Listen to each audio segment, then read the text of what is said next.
الله الصمد. صمد چی بوو؟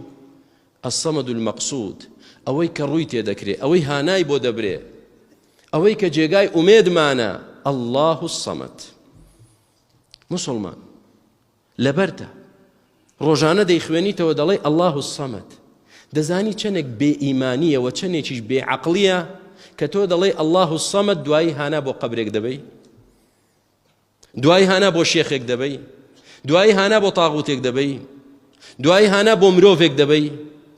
دەزانی تۆ تێنەگەیشتووی، دەزانی عەقیدەی تا ئێستا قل هو الله أحد نازانی یعنی چی، کەوتت الله الصمد بەس خوا جێگای نیاز و ڕازمانە و هەموو تصمد إليه الحوائج الخلائق في حوائجها كلها.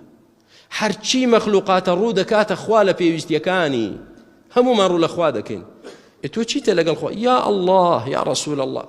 رسول الله رسول الله عليه الصلاة والسلام تاجی سەرمانە، بەڵام ئەوەی وتت کوفرە، ئەوەی وتت سوێند بە خوا لە زینا گەورەترە، ئەو پەڕی نەفامیە جاهلیەتیە.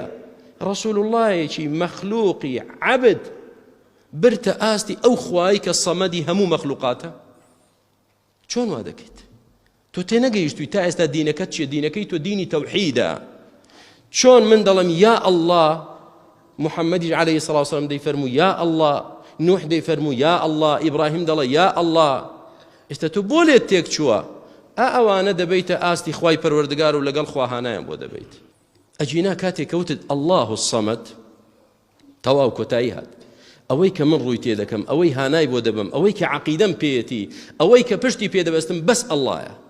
چونکە ئەو سەمەدە، ئەو جێگای نیاز و ئومێدی منە، ئەو زاتەیە کە هانام بۆ بردووە ئیدا مەریضت فەهوە یەشفین، کە نەخۆش کەوتم شیفام دەدا، کە لە تەنگانەدا بووم ڕزگارم دەکا، کە داوام لێ کرد وەڵامم دەداتەوە. بەس ئەڵڵا، کەسی تر نا.